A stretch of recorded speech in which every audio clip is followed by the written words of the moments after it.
Kebakaran menghanguskan 8 rumah di asrama polisi Polda Jambi.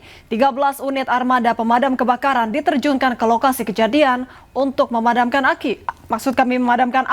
Sementara penyebab kebakaran tersebut masih diselidiki pihak kepolisian.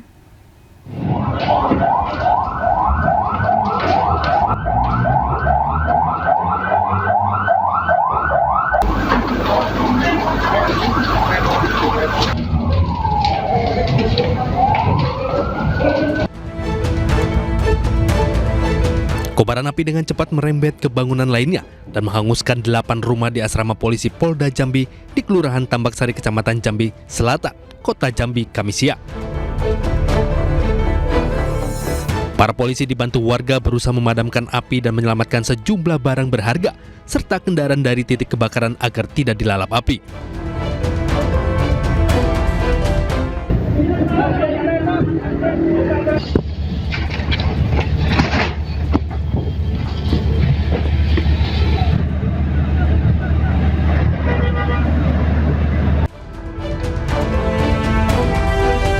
Di tengah kepulan asap pekat, petugas berjibaku memadamkan api dengan menurunkan belasan unit armada ke lokasi kejadian dibantu mobil water cannon milik Polda Jambi.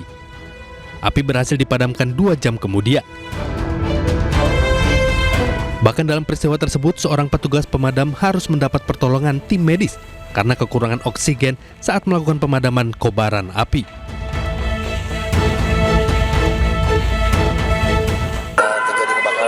Asrama Polda Jambi, namun pada saat kita sampai memang api sangat membesar karena tiupan anginnya sangat kencang dan kita langsung memprotek beberapa bangunan lainnya sehingga tidak terjadi penyebaran. Kita menurunkan 13 armada karena ini sangat sekali padat sekali penduduknya. Alhamdulillah tidak ada korban jiwa saat ini, api dapat ditangani. Akibat kebakaran tersebut, kerugian ditaksir mencapai ratusan juta rupiah dan saat ini lokasi kejadian telah dipasang garis polisi guna kepentingan penyelidikan penyebab kebakaran. Dari Kota Jambi, Adrianus Susandra, iNews melaporkan.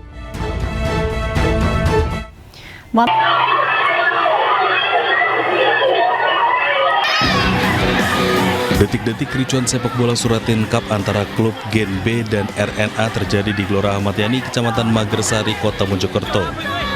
Keributan tak hanya terjadi antar pemain tetapi juga melibatkan para orang tua.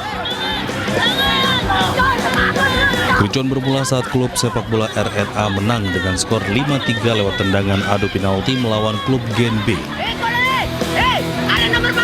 Diduga tak terima dengan kekalahan, pemain klub Gen B melakukan pemukulan kepada salah satu pemain RNA saat melakukan selebrasi di tengah lapangan. Ricu kemudian merambat ke pemain lain dan melibatkan wali pemain yang ada di tribun. Minimnya pengamanan membuat kericuan berlangsung lama. Ya ini sebatas bahwa ASKOT akan melenggarakan kompetisi U15 dan U13. Hanya sebatas itu.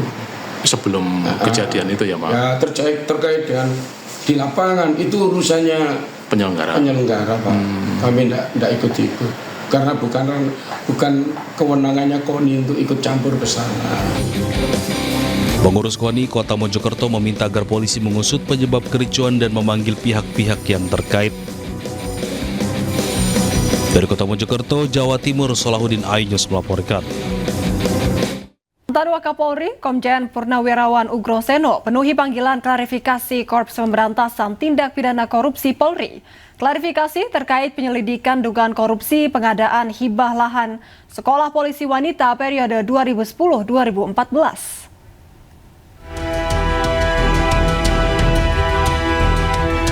Ugroseno tiba di Mabes Polri sekitar pukul 9 pagi tadi. Dirinya datang untuk menjelaskan yang ia tahu. Ia mempertanyakan dasar hukum penyelidikan kebijakan yang sudah lewat lebih dari 15 tahun. Nama Ugroseno dikaitkan dalam kasus ini lantaran menjabat sebagai Kepala Lembaga Pendidikan dan Pelatihan Polri saat proses hibah dan pengadaan lahan berlangsung pada 2011. Ugroseno menegaskan dirinya hanya melanjutkan kebijakan yang sudah ada. Kalau 2011 kan berarti harus ada hasil pemeriksaan Irwasum. Iya kan? Tapi dasarnya di situ pakai LI, laporan informasi. Nah, kalau dugaan tidak pidana, kalau internal Polri, ya harusnya berangkatnya dari Irwasum memeriksa biasanya gitu kan. BPK juga tidak ada temuan. BPK menilai Polri mulai 2011 pun WTP. Wajar tanpa pengecualian. Nah ini 2011 bisa dicari pakai LI. Nah kalau semua Kapolda, Kapolri, Pak Hugeng sekali dicarikan LI gimana nanti? Itu aja sih. Nah, saya karena diundang ya saya jelaskan aja. Apa aja Pak klarifikasi yang dibawa? Hah? Dokumen apa yang dibawa gitu untuk klarifikasi? Semua ada panitianya, saya nggak tahu apa-apa. Saya Kalemdik, ya kan? Panitia pengadaan pembelian tanah, Brigjen katanya sudah meninggal ya, nggak tahu nanti gimana. Semua itu kan ada panitianya. Apalagi itu, Pak? Klarifikasi tersebut terkait penyelidikan dugaan korupsi pengadaan hibah lahan sekolah polisi wanita periode 2010 hingga 2014. Dari Jakarta, Tim Liputan iNews melaporkan. Komisi Pemberantasan Korupsi menetapkan Bupati Pemalang Anom Widiantoro sebagai tersangka dan ditahan KPK setelah terjaring operasi tangkap tangan. Bersama 3 tersangka lain, Bupati Pemalang diduga terkait dugaan suap proyek dan jual beli jabatan di lingkungan Pemkab Pemalang.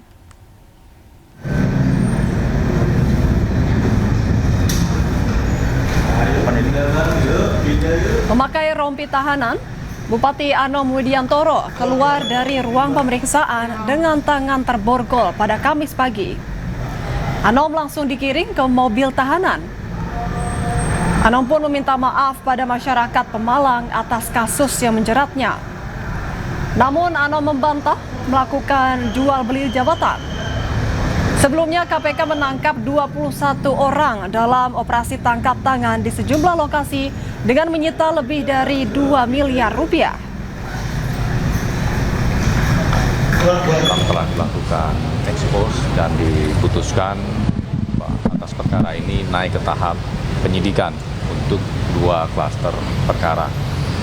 Yang pertama yaitu terkait dengan dugaan tindak pidana korupsi pemerasan yang dilakukan oleh Bupati Pemalang kepada para jajaran di bawahnya dan juga para pihak swasta. Klaster kedua yakni terkait dengan dugaan tindak pidana korupsi pemerasan yang dilakukan oleh oknum KPK kepada Bupati Pemalang. Atas 2 klaster penyidikan tersebut, berdasarkan kecukupan alat bukti yang sah, penyidik kemudian telah menetapkan 4 orang sebagai tersangka. Dalam kesempatan ini KPK sekaligus menegaskan bahwa setiap penanganan perkara yang KPK lakukan dilakukan secara objektif, transparan dan akuntabel, termasuk apabila perkara itu juga melibatkan oknum KPK itu sendiri. Hal ini sebagai wujud komitmen KPK untuk memastikan tegaknya tiang integritas baik pada kelembagaan KPK ataupun pada setiap insan Komisi Pemberantasan Korupsi. Komisi Pemberantasan Korupsi mengungkap tersangka Bupati Pemalang Anom Widiantoro diduga memeras bawahannya hingga 1,9 miliar rupiah. Selain dipakai untuk keperluan pribadi, uang hasil memeras sebagian diantaranya untuk mengurus perkara di KPK.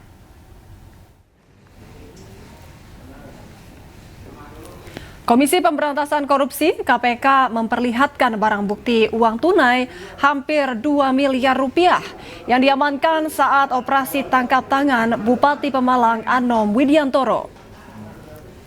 Uang ini diduga hasil pemerasan Bupati Pemalang terhadap sejumlah perangkat daerah dan pihak swasta yang dikumpulkan melalui orang kepercayaannya berinisial GHA. KPK menyebut selain untuk keperluan pribadi di Bupati, uang ini sebagian untuk mengurus perkara di KPK. Jadi ini koper yang digunakan untuk menempatkan. Untuk peristiwa tertangkap tangannya sendiri, bahwa jadi pada hari Senin tanggal 27 Juli 2026 dan hari Selasa tanggal 28 Juli 2026, Saudara GHA atas perintah Saudara Awi melakukan pengumpulan uang hasil memeras beberapa pejabat dan pihak swasta yang berada di lingkungan Pemkab Pemalang, bahwa setelah mengambil uang dari pihak swasta pada hari Selasa tanggal 28 Juli 2026 malam hari, Saudara GHA diamankan oleh tim KPK. Jadi peristiwa tertangkap tangannya di sini di tanggal 28 malam. Kemudian tim KPK juga mengamankan Saudara Awi pada sebuah hotel di Jakarta. Jadi ada beberapa tim yang di Pemalang dan ada yang di Jakarta. Bahwa satu hari sebelumnya pada Senin tanggal 27 Juli malam, tim KPK juga telah melakukan pemantauan secara intensif di Semarang. Dan di situ diduga terjadi pertemuan antara Saudara Awi, GHA dan LBS terkait penyerahan uang untuk mengurus perkara di KPK. Pemirsa, total 24 orang sudah diperiksa Kejaksaan Agung dalam perkara dugaan kasus TPPU yang menjerat ex-Jampitsus Febri Adriansyah, termasuk diantaranya Tan Kian dan Ferry Hongkiriwang. Dari ke-24 orang yang diperiksa, 1 diantaranya ditetapkan tersangka baru. Itu yang lain berapa, Pak? Totalnya hari ini nggak salah 10. 10. Nanti daftarnya tak share ke Kapus Pen. 10 itu bersama Tan Kian sama Ferry. Ferry Boboho itu, Pak. Iya. Ferry Hongkiriwang. Oh iya. Masih ya. Makasih Pak Rudi. Siap, makasih Pak Rudi. Berarti pemeriksaan masih ya, Pak? Ya. Pemeriksaannya masih ya? Masih infonya. Saya baru datang diri. Siap, Pak. Saksi yang sudah diperiksa sampai hari ini adalah 24 saksi. Nah, hari ini juga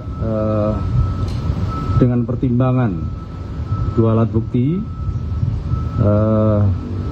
dari tim 9 menetapkan tersangka NH terkait dugaan turut serta tindak pidana pencucian uang yang mulai hari ini akan ditahan di Rutan Jasa Negeri Jakarta Selatan untuk 20 hari ke depan. Sementara itu, Kejaksaan Agung juga buka suara terkait kematian Sutrimo, kepala rumah tangga ex-Jampitsus Febri Adriansyah. Kejagung menegaskan tidak ikut campur kasus kematian orang dekat Febri. Juga ada kabar bahwa ada meninggalnya kepala rumah tangga yang sempat bekerja di rumah Febri, yakni Sutrimo ini, Pak. Nah, ini apakah nantinya Febri juga akan diperiksa soal ini, dan apakah benar Sutrimo ini juga diantar ke rumah sakit dengan seorang jaksa yang bernama Febri Adrianto? Terima kasih. Sebelumnya kami mohon maaf, kami tidak menangani masalah tersebut, sehingga kita tidak memberikan komentar. Pemirsa, Anda masih di iNews Malam. Roy Suryo ajukan pra-peradilan yang ketiga terkait kerugian atas penangkapan dan penahanannya yang tidak sah. Pihak termohon Polda Metro Jaya meminta hakim menolak permohonan tersebut.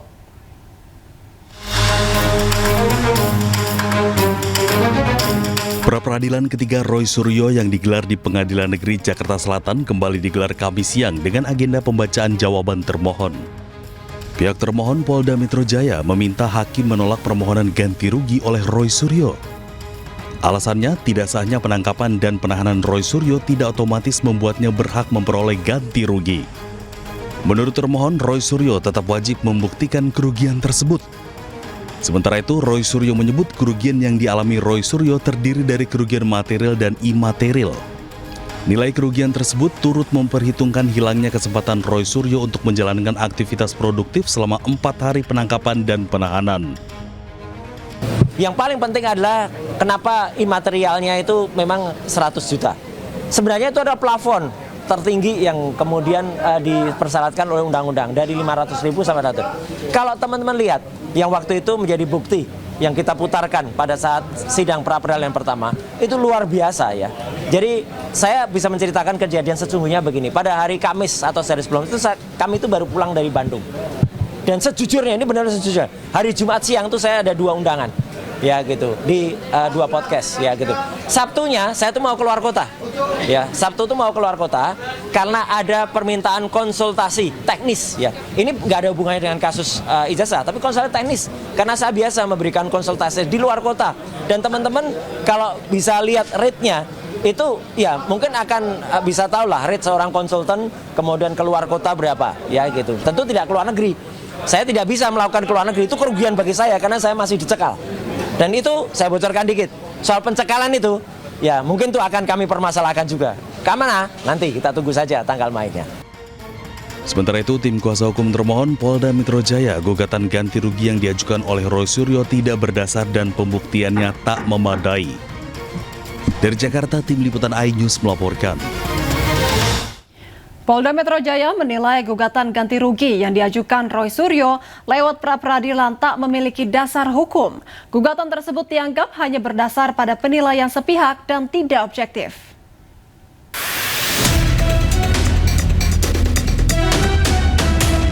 Pengadilan Negeri Jakarta Selatan kembali menggelar sidang pra-peradilan Roy Suryo dengan agenda jawaban pihak termohon yakni Polda Metro Jaya pada Kamis siang. Dalam sidang kali ini, Polda Metro Jaya menilai gugatan ganti rugi sebesar 206 juta rupiah yang diajukan Roy Suryo lewat pra-peradilan tidak memiliki dasar hukum dan pembuktian yang memadai. Gugatan tersebut dianggap hanya berdasar pada penilaian sepihak dan tidak objektif. Atas dasar itu, Polda Metro Jaya meminta hakim menolak seluruh permohonan ganti kerugian yang diajukan oleh Roy Suryo. Tuntutan ganti kerugian pemohon tidak beralasan menurut hukum bahwa tuntutan ganti kerugian sebesar 206 juta rupiah yang diajukan pemohon tidak mempunyai dasar hukum dan dasar pembuktian yang memadai.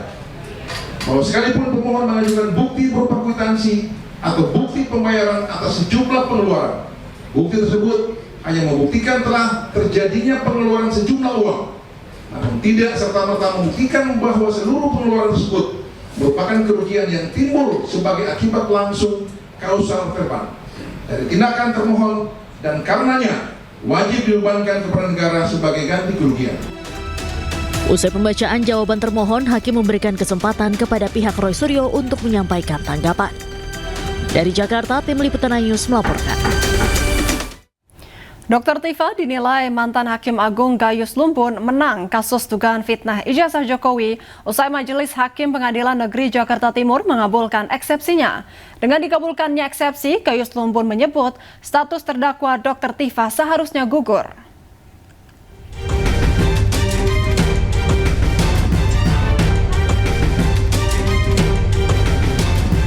Putusan setelah Majelis Hakim Pengadilan Negeri Jakarta Timur mengabulkan nota keberatan yang diajukan Dr. Tifa dalam perkara dugaan pencemaran nama baik terkait polemik ijazah Presiden ke-7 Joko Widodo Kamis pekan lalu. Surat dakwaan jaksa tidak dapat diterima dan batal demi hukum karena dinilai kabur. Hakim menilai penggunaan ketentuan KUHP lama dan KUHP baru secara bersamaan dalam dakwaan subsidiar menimbulkan ambiguitas atau tidak jelas. Dalam program Rakyat Bersuara, mantan Hakim Agung Gayus Lumbun menilai status terdakwa Dr. Tifa seharusnya gugur karena dakwaan jaksa tidak jelas. Gayus menyebut Dr. Tifa menang secara prosedural. Terlebih menurut Gayus, Majelis Hakim tidak memerintahkan jaksa untuk memperbaiki dakwaan. Dengan dihentikannya perkara ini tidak masuk ke keberlanjutan proses pembuktian saksi dan sebagainya, ini dapat dikatakan Dr. Tifa sudah menang. Sudah menang? Sudah menang. Kenapa? Secara prosedural. Oke. Ya, jadi dengan kata lain, karena kemenangan ini sudah dicapai oleh Dr. Tifa, maka Dr. Tifa tidak punya kedudukan lagi sebagai terdakwa. Statusnya sekarang bukan terdakwa, bukan tersangka. Lagi, ya. Dalam perkara ini yang sudah di-stop. Batal demi hukum? Bisa dikatakan batal demi hukum. Karena ini kembali kepada JPU dan tidak memerintahkan atau meminta agar diperbaiki. Tidak ada permintaan dari hakim, tidak ada perbaikan. Oleh karena itu, saya menggunakan ketentuan bahwa legal in concreto ada putusan hakim. KUHAP dan sebagainya itu legal in abstracto, masih abstrak. Tapi putusan ini yang konkret. Namun ternyata jaksa telah memperbaiki dakwaan dan telah melimpahkan kembali ke Pengadilan Negeri Jakarta Timur. Rencananya sidang pertama akan digelar pada Kamis 6 Agustus pekan depan. Dari Jakarta, Tim Liputan iNews melaporkan. Dengan dikabulkannya eksepsi Dr. Tifa, mantan Hakim Agung Gayus Lumbun menyebut status terdakwa Dr. Tifa seharusnya gugur. Sementara menurut Sekjen Pradi Bersatu Ade Darmawan, setelah dakwaan didaftarkan lagi, Dr. Tifa kembali jadi terdakwa karena pembatalan hanya sementara. Tapi paham saya secara pandangan akademik ini disebut sebagai perkara baru. Kalau perkara baru yang lama itu sudah batal demi hukum, dibuatlah diberi kesempatan satu kali, yaitu dengan yang baru tadi. Artinya apa? Pihak-pihak juga tentunya sudah baru karena hal yang diputus secara batal demi hukum atas segala ketentuan yang pernah berjalan. Jadi intinya status terdakwa Dr. Tifa sudah batal ya seharusnya? Bagi pandangan saya begitu. Jadi baru diberi kesempatan oleh undang-undang. Tetapi saya berpandangan bahwa dengan kesalahan yang diajukan sebagai dakwaan, maka dakwaan dianggap batal demi hukum. Nah, karena batal demi hukum, tentunya orang yang terseret di sana juga batal juga. Iya, betul. Jadi gini ya, kalau didaftarkan sesuai dengan KUHP juga, pada saat dilimpahkan kembali itu didaftarkan pengadilan, maka status dari tersangka itu menjadi terdakwa lagi. Oke, baik. Berarti kemarin, Bang Ade, pandangan Anda berarti kemarin ketika eksepsi dikabulkan, statusnya memang batal, tapi sementara begitu ya? Iya, sementara. Oke, berarti Anda satu pandangan dengan Prof Gayus. Prof, seperti apa pendapat Anda? Saya sepakat kalau ada kata sementara. Jadi sementara itu belum karena yang terdaftar baru itu baru. Nanti dalam sidang ini kalau kembali diperbaiki dakwaan dan masuk bisa menjerat itu baru dikenakan kembali. Itu saya sepakat kalau itu. Betul. Baik. Ini dosen saya dan pasti paham karena beliau yang ngajar saya gitu loh. Baik. Pemirsa, Presiden Prabowo Subianto menggoda Kapolri dan Jaksa Agung yang duduk berdampingan saat penyerahan akad massal 62.000 rumah subsidi di Batang, Jawa Tengah. Candaan Prabowo pun disambut tawa para pengunjung. Presiden Prabowo Subianto menghadiri penyerahan akad massal 62.000 rumah subsidi untuk masyarakat berpenghasilan rendah di Batang, Jawa Tengah. Dalam acara ini, Prabowo sempat melontarkan candaan kepada Kapolri Jenderal Listio Sigit Prabowo dan Jaksa Agung ST Burhanuddin yang duduk berdampingan. Candaan Prabowo pun membuat suasana menjadi riuh oleh tawa para pengunjung. Menteri Koordinator, para Menteri, Jaksa Agung, Panglima TNI, saya ulangi ya, Jaksa Agung, Kapolri,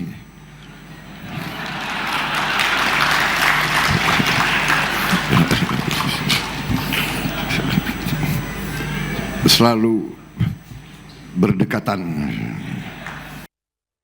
Pemirsa, kita beralih ke informasi konflik di Timur Tengah. 7 orang terluka akibat serangan udara Israel di Al-Shati, Gaza, Rabu waktu setempat. Bagi rakyat Gaza, mereka tersiksa dan menilai tidak pernah ada gencatan senjata.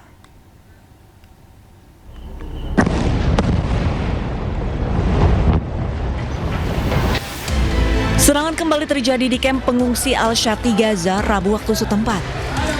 Video memperlihatkan orang-orang yang berlarian di jalanan dan dipenuhi asap, sementara ambulans bergegas ke lokasi kejadian. 7 orang dilaporkan terluka akibat serangan ini. Menurut saksi mata, serangan menghancurkan tempat pengungsian warga selama berbulan-bulan. ما فيش وين وقف اطلاق النار عم بفشل انه وقف اطلاق نار فعلا كذبوا عليكم ما فيش وقف اطلاق نار في غزه في قصف وفي نزوع في دمار هي اللي احنا شايفينه في غزه ما يضحكوش عليكم بقول لك وفد على القاهره واسرائيل بعثت توفد وحماس ما فيش وقف اطلاق نار في غزه. Hingga video ini ditayangkan, pihak Israel belum memberikan keterangan terkait serangan yang diluncurkan. Namun menurut laporan media, warga telah diperingatkan oleh Israel untuk meninggalkan daerah tersebut sebelum serangan terjadi.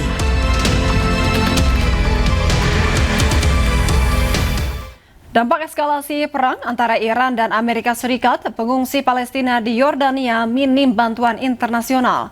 Meski dengan keterbatasan, relawan kemanusiaan Indonesia terus membantu 4 juta pengungsi Palestina.